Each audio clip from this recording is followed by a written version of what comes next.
കാസർഗോഡ് വാർത്തകൾ. കാസർഗോഡ് വാർത്ത. മൊഗ്രാലിലെ മുഹമ്മദിന്റെ വീട്ടിൽ കള്ളം കയറി. മോരാലത്തെ മുഹമ്മദിന്റെ പൊരയില് കള്ളം കയറി. മതിൽ ചാടിയാണ് കള്ളൻ വീട്ടുവളപ്പിൽ കടന്നത്. ബര തുള്ളിയിട്ടാണ് കള്ളന് പെരന്റെ പഴുപ്പിലേക്ക് കയറിയത്.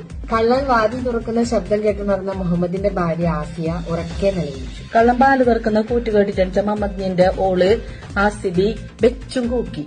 നിലവിളി കേട്ട് മുൻവശത്തു കൂടി കയറിയ കള്ളൻ അടുക്കളവാതിലൂടെ ഇറങ്ങിയോടി. കൂക്കുന്ന കേട്ടിട്ടാകുമ്പോ കൊട്ടിൽപ്പറത്തിലെ കയറിയ കള്ളന് കുച്ചിൽപ്പുറത്തിലെ കിഞ്ഞിട്ട് പാഞ്ഞു. ഓടുന്ന സമയത്ത് അടുക്കളപ്പുറത്തുണ്ടായിരുന്ന ചളിയും പായലും ചവിട്ടി കള്ളൻ വഴുതി. പായുമ്പോ കുച്ചിൽപ്പുറത്തിലെ കുറെ ചീച്ചലും പാമ്പാഞ്ചും പിടിച്ചിട്ടുണ്ടായിരുന്നു. ആടെ ചവിട്ടിയിട്ട് കള്ളന് ചാറിയിട്ട് പോണു. അനക്കം കെട്ടെത്തിയ അയൽക്കാർ കള്ളനെ പിടിച്ച് പോലീസിൽ ഏൽപ്പിച്ചു. അജനെ കേട്ടിട്ട് വന്ന നരക്കാർ കള്ളനെ പിടിച്ചിട്ട് പോലീസിന് കൊടുത്തു. ഇനി ജീവനുണ്ടെങ്കിൽ മോഷണം ചെയ്യില്ലെന്ന് കള്ളൻ സ്റ്റേഷനിൽ വെച്ച് സത്യം ചെയ്തു. ഇനി ചേച്ചിട്ടുണ്ടെങ്കിൽ കക്കാൻ പോയാലെന്ന് കള്ളൻ സത്യം പിടിച്ചിട്ട് ചെല്ലി. ചെർക്കളയിലെ അബ്ദുൽ ഖാദറിന്റെ മകൻ യൂസഫ് അന്തരിച്ചു. ചെറുക്കളത്തെ കാഞ്ചാന്റെ ഇസുബ് പോയി 80 വയസ്സായിരുന്നു. 80 വയസ്സായി. സുഖമില്ലാതെ കിടപ്പിലായിരുന്നു. കയ്യാത്ത കടത്തത്തിലായിട്ടുണ്ടായിരുന്നു.